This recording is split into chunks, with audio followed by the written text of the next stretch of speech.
dia, caríssimo Fernando, e a todos os ouvintes do programa Bom Dia Feira.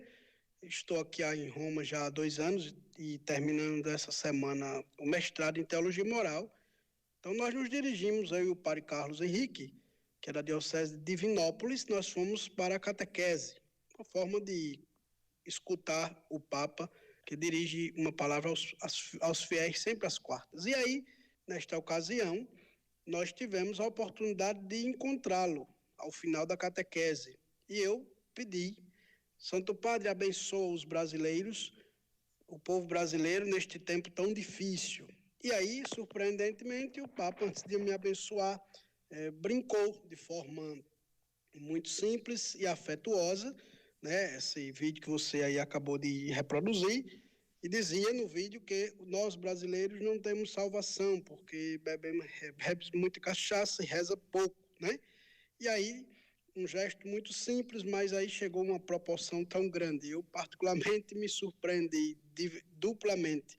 Me surpreendi com a forma afetuosa e fantástica do Papa Francisco, como sempre nos surpreende, e pela repercussão, né? Por uma atitude tão simples, repercute tanto em nível nacional. Então, assim, foi uma experiência inexplicável, tendo em vista que foi a primeira vez que eu tive a oportunidade de estar próximo do Santo Padre, aqui em Roma, e perceber a alegria e o modo irreverente que ele se relaciona conosco, sem perder a essência da comunicação do Evangelho, que é o grande objetivo dele. Então, foi uma experiência muito diferente, eu não esperava tanta afetuosidade, mas graças a Deus teve este afeto, teve este carinho, como ele sempre tem carinho pelo povo brasileiro, sempre manifestando isso. Pois é, e como se deu essa viralização do vídeo? O senhor, após fazer esse vídeo, mandou em algum grupo de WhatsApp para algum amigo? O senhor disse que foi uma surpresa, né, ter tido essa repercussão tão grande, e a gente nota que essas coisas são assim mesmo, né, de forma bem rápida. Eu vi em uma rede social, daqui a pouco vários outros perfis começaram a republicar, daqui a pouco estava no WhatsApp em vários grupos. Como é que foi isso? Para quem que o senhor mandou primeiro esse vídeo? É claro, acredito que de forma muito gratificante para o senhor, né, ter tido contato com o Papa e ainda ter um momento de uma brincadeira como essa. A primeira pessoa que publicou o vídeo foi o padre Carlos Henrique nas suas redes. Depois eu compartilhei nas minhas redes, no meu Facebook e no meu Instagram. E aí, de repente, no final da tarde, ao retornar da faculdade, eu fico surpreso com a quantidade de mensagens e de pessoas que queriam falar comigo sobre o episódio. Até então, eu não entendia muito, porque aqui em Roma a gente, diante da correria de estudo, não tem muito acesso de estar tempo em tempo nas redes sociais. Mas, assim, eu realmente, como disse, fiquei surpreso, né? Porque eu não imaginava que algo tão simples, que particularmente foi uma experiência pessoal, chegasse ao nível que chegou. Mas isso é fruto dessa nossa cultura realmente digital. Nós vivemos hoje sobre o predomínio deste ambiente digital, que tudo momentaneamente pode repercutir para o bem ou para o mal. É tanto que muitos aceitam e veem como forma humorada, outros criticam, vendo como forma de desrespeito. Mas eu acredito que não é uma forma desrespeitosa do Papa se dirigir a nós brasileiros. Primeiro porque em outros pronunciamentos ele já externou o carinho e o afeto que ele tem para conosco. Porém, eu acredito que isso é fruto de uma experiência humana que nós estamos vivendo, uma experiência polarizada entre bem e mal, comunismo, não comunismo, essa expressividade de agressividade que às vezes o ambiente digital ele impõe nas pessoas por conta dessa ausência do encontro face a face, ela tem provocado que tudo hoje na rede ou na nossa vida de relacionamentos se torne polêmica. Então, eu encaro isso um pouco natural, tendo em vista que foi a própria minha pesquisa no mestrado foi em torno disso, né, dos efeitos da rede sobre a consciência das pessoas. Claro, a gente se surpreende, porque a vida da gente, em questão de minuto, muda, porque todo mundo quer saber, todo mundo quer falar, mas acredito que vejo isso como um ponto positivo na perspectiva de perceber que o Papa Francisco, diferente dos outros pontífices, ele tem uma forma de se comunicar, né? Uma forma que surpreende, que quebra protocolos. E justamente quando quebra os protocolos, ele gera, de fato, essa manifestação que as pessoas sempre estão inquietas em torno desse modo de comunicar próprio do Papa Francisco. Foi importante o senhor falar disso, né? Até porque a gente sabe, né? O senhor disse, hoje a gente vive aqui no país uma polarização muito grande, que se fala uma coisa, as pessoas te rotulam como um lado, você fala outro, te rotulam como outro lado, politicamente falando, né? E tudo se vira polêmica. E foi importante o senhor falar isso, né? Porque já se polemizou muito em relação a isso também, embora eu tenha visto, sendo bem sincero do lado de cá, muito mais isso sendo levado com um bom humor do que polarizado para outro lado, mas a gente tem visto também, não que isso esteja excluído. O senhor falou do jeito do Papa Francisco, né? A forma do Papa Francisco se comunicar. Como é que o senhor entende a igreja sobre a gestão dele nesse momento, né? Esse pontificado dele, justamente tendo essa quebra de paradigmas que ele vem tendo, né? Muitas vezes se tem aquela coisa, o Santo Padre como sendo como se nem humano fosse, né? Muita gente passava a enxergar desse jeito, e a partir da simplicidade do Papa Francisco começa a enxergar de forma diferente, como uma brincadeira que ele faz, com o quebrar do gelo, porque é uma emoção muito grande para o fiel estar em frente ao Santo Papa. Como é que o senhor vê a gestão do Papa Francisco tendo como ponto de partida esse jeito dele mais brincalhão e simples de lidar com as pessoas? Eu partiria de 2013, quando o Papa apresenta ao mundo a sua primeira encíclica, A Alegria do Evangelho, que seria ali o programa pastoral do seu pontificado. E durante este documento, como também durante os 8 anos, uma marca do Papa é a alegria, é transmitir o Evangelho com alegria. Depois, o Papa Francisco ele tem uma experiência própria, que é marca da gente, latino-americano, sermos afetuosos, sermos próximos, ter esse modo particular de se comunicar, é próprio do latino-americano. Isso tem feito um efeito muito grande, tendo em vista que a igreja ela foi conduzida por boa parte do tempo por europeus e por pessoas que, de certa forma, não têm esse vínculo afetivo que o povo latino-americano tem. Então, assim, o modo de Francisco gerir, realmente, ele tem causado muitas revoluções na igreja. É tanto que muitos não aceitam, muitos não entendem. Por quê? Porque o Papa Francisco ele desinstala todas as estruturas fixas e cômodas. Ele provoca uma igreja em saída. E a igreja em saída é justamente isso que ele faz.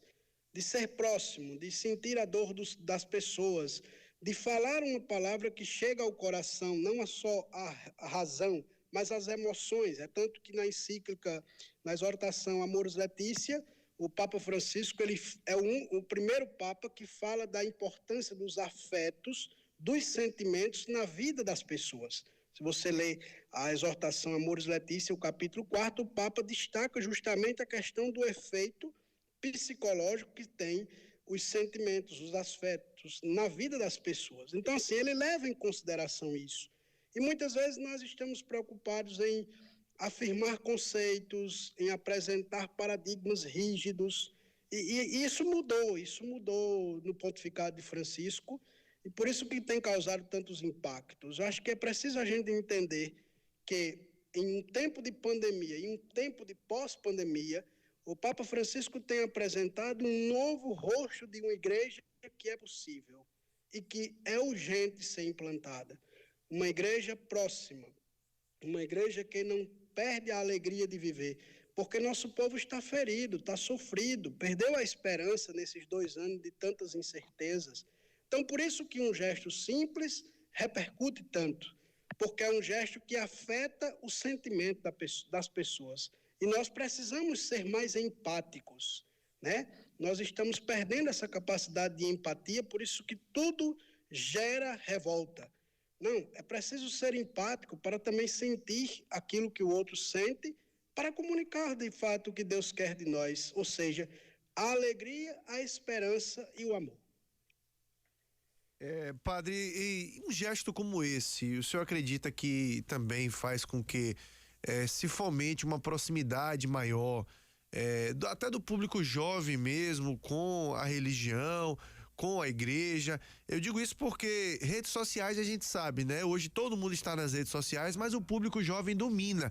E no momento em que a gente tem um gesto como esse do Papa Francisco, uma brincadeira que ele faz, que viraliza e que várias até páginas de humor mesmo colocando, né, replicando esse vídeo e tudo mais. E a gente viu um público muito jovem repercutindo isso. O senhor acredita que isso aproxima também esse público que por hora até tende, por conta das coisas da vida, muitas vezes se afastar da igreja? Acredito que seja um caminho, né? Na minha tese, eu defendo justamente isso. É preciso que a igreja encontre um caminho positivo de diálogo, principalmente com a juventude, porque o ambiente digital ele é habitado por adolescentes, por jovens, e é justamente esse público que a igreja hoje tem dificuldade de chegar. Por quê? Porque se construiu na juventude um caminho de que a igreja é a igreja do não, não pode, não faz, não, não, não, não. E não é por aí, né? Então, assim, eu acho que quando eu falo de uma linguagem que chega ao coração, é justamente essa espontaneidade do Papa Francisco, que não deixa de falar da essência, né? Quando alguém diz que o Papa é contra a tradição, que o Papa é isso, que o Papa é aquilo, pouco conhece dele, porque em alguns aspectos o Papa Francisco é muito conservador nesse quesito, né? Porém, ele transmite o evangelho na linguagem das pessoas. Então, o jovem, ele é espontâneo, né? Ele é alguém que também está numa mudança constante devido à predominância de tanto tempo na rede. Então, assim, eu acredito que é um caminho de proximidade, né? No ambiente da rede, a gente tem um extremo, por isso que ou você tem o relativismo ou você tem a rigidez. A rigidez por conta de quê? Porque a internet, ela rompe barreiras, ela rompe espaços, ela vai rompendo isso que reflete. Então, a única imagem que se tem na internet é o corpo, né? Por isso que quando tem esses momentos de espontaneidade, se repercute tanto. Por quê? Porque nós temos esse desejo do afeto, dos sentimentos. Então, é um caminho. Eu acredito que Francisco, inclusive, é um dos papas que mais tem interagido com a questão do ambiente digital, sempre destacando a importância deste ambiente como forma de encontro, de proximidade, de provocação, mas também de ser um espaço de luz, de esperança e de fé para aqueles que habitam, né? Principalmente a juventude. Então, eu acho que seja um caminho, né? Não a partir de uma reflexão pesada, mas a partir de uma reflexão que fale do amor de Deus, podemos chegar ao coração das pessoas. Estamos conversando com o padre João Paulo Souto Vitor, da Diocese de Campina Grande, que viralizou esta semana nas redes sociais com um vídeo no qual ele pede para o Papa Francisco abençoar os brasileiros. O Papa brinca, né? Vocês não têm jeito, vocês são muita cachaça e pouca reza, né? E a gente está falando, repercutindo com o padre João Paulo Souto Vitor a respeito disso. Padre, fugindo um pouquinho do assunto, mas é muito pertinente a gente falar disso nesse momento. Como é que está a vida aí na Itália no momento da pandemia que a gente vive, né? A gente sabe que a vida mudou para muita gente, mas a gente vai avançando em vacinação também. A gente deu um Google rapidinho aqui, achamos um dado de 16 de abril. Então a situação já deve estar um pouco mais avançada do que o que a gente encontrou naquela época, né? Um pouco mais de um mês atrás. 10 milhões de pessoas na Itália vacinadas, que corresponde a 17% da população italiana. Como é que está o ritmo de vacinação aí? Como é que está a vida no momento, né? A gente sabe que já mudou tanto. Eu lembro que eu tive aí em 2019 na canonização da Irmã Dulce, né? Fazendo a cobertura aqui pela emissora. Passamos 10 dias aí, conhecemos o Vaticano, foi uma experiência única e eu pouco imaginava que 2 ou 3 meses após a minha visita a Roma, a coisa mudaria tanto, né? Porque a gente estourou a pandemia rapidamente, a Itália foi um dos países mais afetados logo no começo da pandemia. Como é que está a vida atualmente aí, padre? Bem, atualmente nós estamos, vamos dizer, voltando à tranquilidade, né? Nós já tivemos alguns picos, o pior momento realmente foi em 2020, mas 2021 já tivemos alguns momentos de mini lockdown. Porém, a vacinação tem ajudado bastante. Agora iniciamos aqui o período primaveril, já encaminhando-se para o período do início de verão, onde as fronteiras estão sendo abertas, né, devido ao aumento e à agilidade da questão da vacina. Inclusive, nesses últimos finais de semana, o governo da Itália tem promovido como que uma espécie de uma vacinação em massa, principalmente com a vacina da AstraZeneca, tendo em vista que os italianos preferem mais a Pfizer e outras vacinas, e aí com a sobra desta tem sido vacinado um público considerável, o que tem agilizado ainda mais o aumento da vacinação. Então, com o aumento da vacinação, com os cuidados, com as medidas sanitárias que o governo tem imposto e o povo aqui tem obedecido, é possível se ir diminuindo o impacto da pandemia. Porém, nós vivemos momentos muito difíceis nesses quase 2 anos aqui, né? Mas hoje posso dizer que está, assim, um pouco tranquilo, né? Sempre com o uso de máscara, distanciamento social ainda, a questão do álcool em gel, isso aqui o pessoal é muito rigoroso nesse sentido. Então, isso tem produzido sinais positivos e tem provocado alguns avanços, né? Inclusive agora mesmo o comércio já se estendeu o horário de abertura, já está voltando assim um pouco à normalidade, né? Não no sentido como era antes, mas com as devidas adaptações, nós estamos assim, podemos dizer, superando esse período trágico que o vírus tem causado na vida da humanidade. Pois é, padre, que bom que a gente tem uma situação melhor aí, né? A gente espera que a todo momento a gente vá melhorando, à medida que a vacina vá também avançando.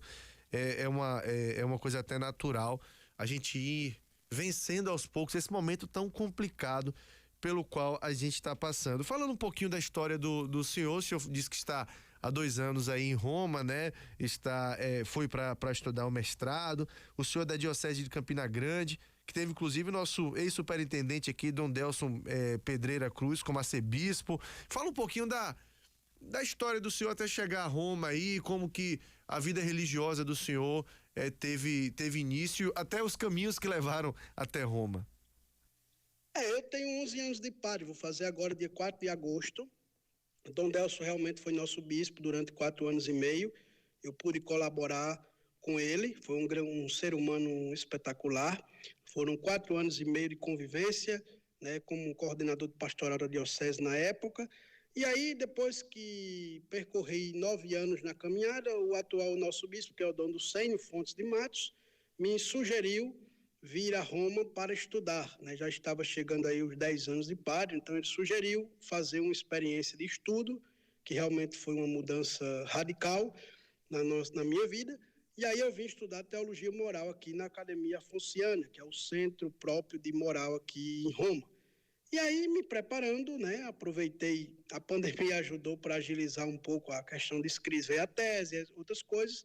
Então, agora, concluindo este curso, concluí ontem, né, e agora retorno para a minha diocese para colaborar com a diocese naquilo que eu sempre fiz e já fazia antes, né, que é pastorear o rebanho do povo de Deus, e agora dar aula no seminário como uma necessidade daquilo que aprendi aqui em Roma. Porém, o mais foi uma vida tranquila, né? Não houve essa preparação de um caminho que leva a Roma. De fato, foi uma escolha assim que me surpreendeu, tendo em vista que não estava previsto na minha vontade de vir estudar. Mas, se a oportunidade apareceu, eu também não quis me negar, porque eu saberia que era para o bem da igreja diocesana na qual eu estou inserido. Então, assim, hoje encaro com naturalidade esse retorno, né? Claro, com uma bagagem maior de conhecimento, de experiência humana, que Roma ensina de muitos modos, né? Principalmente porque aqui nós estamos em contato com várias igrejas do mundo todo, né? Porque os centros acadêmicos de Roma trazem padres de todo o mundo. Então você vai conhecendo a igreja nas várias faces que ela tem, nos vários modos e, por que não dizer, estando no coração da igreja, a gente tem muito o que aprender, né? A igreja da Europa, ela ensina bastante a igreja do Rio de Janeiro, a igreja do Brasil, pela qual nós estamos inseridos. Então, é uma experiência rica que eu só tenho a agradecer a Deus por tudo que vivi até esse exato momento. Padre João Paulo, muito bom falar com o senhor, a gente agradece a disponibilidade. Eu vou liberar o senhor, sei que o senhor tem aula agora também, né? Na faculdade. Desejar sucesso ao senhor, sucesso na vida religiosa, sucesso na vida acadêmica também, né? E que o senhor consiga aí trilhar um caminho de cada vez mais sucesso, tanto na vida pessoal como profissional também, como a missão de vida que o senhor resolveu encarar há 11 anos. E encerrar perguntando ao senhor como é que tá a vida do senhor pós-vídeo também, né? Não sei, acho que acredito que algumas pessoas já devam ter descoberto o senhor e solicitando para entrevista e querendo saber como é que foi essa questão, parentes, amigos também. Como é que foi essa vida pós a divulgação do vídeo do Papa? Para ser sincero, tem sido um aperreio.